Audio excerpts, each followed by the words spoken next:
ஆயுர்வேதம் ஒரு பொக்கிஷம், நம் ஆயுள் நீட்டக்கும் அற்புதம்.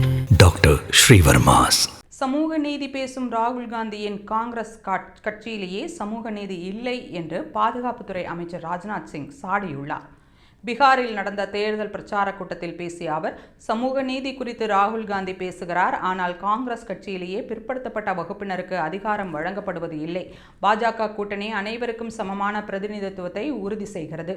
ஜாதி மத அடிப்படையில் மக்களை பிரித்து வாக்குகளை பெற காங்கிரஸ் கூட்டணி முயற்சி செய்கிறது என்று விமர்சித்துள்ளார். பீகாரில் வாக்குகள் திருடப்படுகின்றன என்று ராகுல் காந்தி நினைத்தால் அவர் தேர்தல் ஆணையத்தில் முறையான புகார் கொடுக்க வேண்டும் என்று வலியுறுத்திய ராஜ்நாத் சிங், காங்கிரஸ் கட்சியால் நேர்மையுடன் அரசியல் நடத்த முடியாதா என்றும், வெற்றி பெற பொய்களை நாடுவது அவசியமா என்றும் கேள்வி எழுப்பினார். தெலுங்கானாவில் இந்துக்களுக்கும் இஸ்லாமியர்களுக்கும் இடையே பிளவை ஏற்படுத்தி சில கட்சிகள் வெற்றி பெற்றன என்று சாடிய அவர், ஜாதி மற்றும் மதத்தின் பெயரால் பாஜக அரசியல் செய்யாது என்றும், நீதி மற்றும் மனிதாபிமானத்தின் அடிப்படையில்தான் பாஜகவின் அரசியல் இருக்கும் என்றும் திட்டவட்டமாக தெரிவித்துள்ளார்.